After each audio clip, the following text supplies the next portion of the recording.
Maccabi Lilepo anukia pale Jangwani. Kocha mpya wa Yanga atajwa. Young Africans imeanza mazungumzo ili kumsajili winga wa Kaizer Chiefs na timu ya taifa ya Jamhuri ya Kidemokrasia ya Kongo, Maccabi Lilepo. Mchezaji huyo mwenye umri wa miaka 28 ameibuka kuwa mmoja wa majina yanayopewa kipaumbele na uongozi wa Young Africans katika kipindi hiki cha usajili. Young Africans inaonyesha dhamira kubwa ya kukamilisha usajili wa Lilepo haraka iwezekanavyo ili kuhakikisha anakuwa sehemu ya kikosi kitakachoanza maandalizi msimu mpya.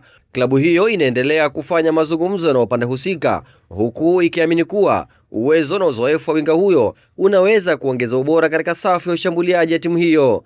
Kocha mpya wa Yanga, Mankoba, ameripotiwa kuwa mstari wa mbele katika mchakato wa kumfuatilia Lilepo. Kocha huyo anaonekana kumtazama winga huyo kama mchezaji anayeweza kutekeleza falsafa yake ya soka kutokana na uwezo wake wa kucheza kwa kasi, kutengeneza nafasi za mabao na kuwapa changamoto mabeki wa timu pinzani. Maccabi Lilepo ni miongoni mwa wachezaji wenye uzoefu mkubwa katika soka la Afrika, akiwa na uwezo wa kucheza katika pande zote mbili za ushambuliaji. Amejengea sifa kwa kasi, ubunifu na uwezo wa kumalizia mashambulizi. Sifa hizo zimefanya Yanga kuona anaweza kuwa nyongeza muhimu katika kikosi kitakachoshiriki mashindano ya ndani na kimataifa.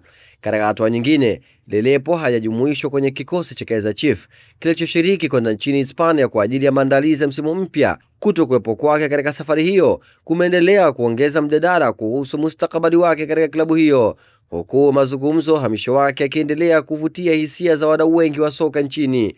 Licha ya Yanga kuonekana kuwa mbele katika harakati hizo, klabu hiyo sio pekee inayomhitaji mchezaji huyo. FAR Rabat ya Morocco pamoja na Al Ahly Tripoli ya Libya pia zimetajwa kuonesha nia ya kupata huduma za Lilepo. Hata hivyo, Yanga inaendelea kuongeza juhudi zake kwa lengo la kuhakikisha inafikia makubaliano kabla ya klabu hiyo kuhitimisha mipango yake. Kwa sasa, mazungumzo bado yanaendelea na hakuna makubaliano ya mwisho yaliyotangazwa rasmi. Hata hivyo, juhudi za Yanga kumsajili Maccabi Lilepo zinaendelea kwa kasi, huku mashabiki wa klabu hiyo wakisubiri kuona kama winga huyo wa kimataifa DR Congo atavaa jezi ya wananchi katika msimu wa 2026-27.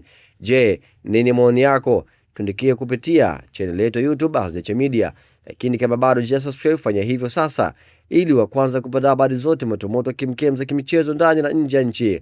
Kwa hana migeno zaidi, unaweza kutufuatilia katika mitandao yetu yote ya kijamii kama vile Instagram, Facebook na kwingineko.